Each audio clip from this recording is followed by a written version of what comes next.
గిరీశాయ నమః, గిరీశాయ నమః. ఇలా శివుడిని ఈ నామాలతో మనం అర్చిస్తూ ఉంటాం. ఈ నామాల యొక్క అర్థం ఏమిటో తెలియజేస్తారు. గిరీశాయ నమః. గిరి ప్లస్ ఈశా, గిరీశ, సవర్ణ దీర్ఘ సంధి.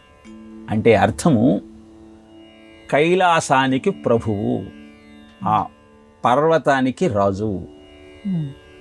ఇలా గిరీశాయ నమః అన్న నామం ద్వారా కైలాసనాథుని యొక్క మాహత్యాన్ని వివరించినటువంటి ఆ నామము.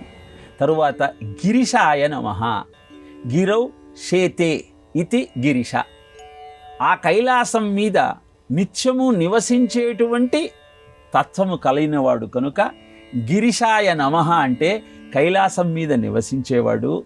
గిరీశాయ నమః అంటే ఆ కైలాసానికి ప్రభువు అని తెలియజేస్తూ శబ్దార్థాన్ని చెబితే గిరి అన్న గిరా అన్న అర్థము వాక్కు అని. ఆ స్వామి వాక్కు ఏమిటి? వేదమే. వేదాన్ని ప్రభవింపచేస్తూ వేదార్థాన్ని ప్రపంచానికి అందించే దివ్యమంగళ మూర్తి ఆ కైలాసనాథుడు. గిరీశో మృడః అని అమరకోశం ఆ నామాలను వ్యాఖ్యానం చేసింది.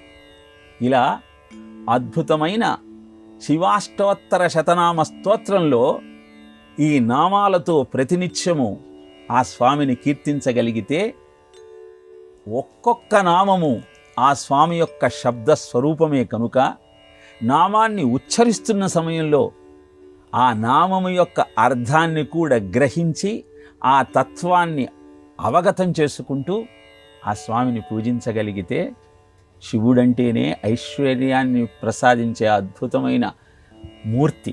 యక్షరాజసఖం భగాక్షరహరం భుజంగభూషణం శైలరాజసుతాపరిష్కృత చారువామకళేవరం క్షేళనీలగళం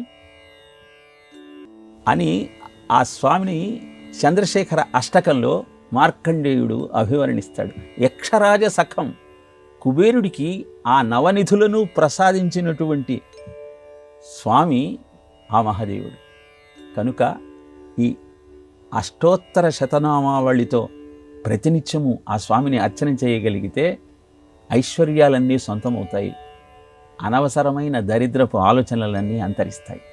అందుకే శివారాధన చేసే దగ్గర ఎలాంటి అనారోగ్యకరమైన వాతావరణము ఉండదు అని తెలియజేస్తుంది శాస్త్రం.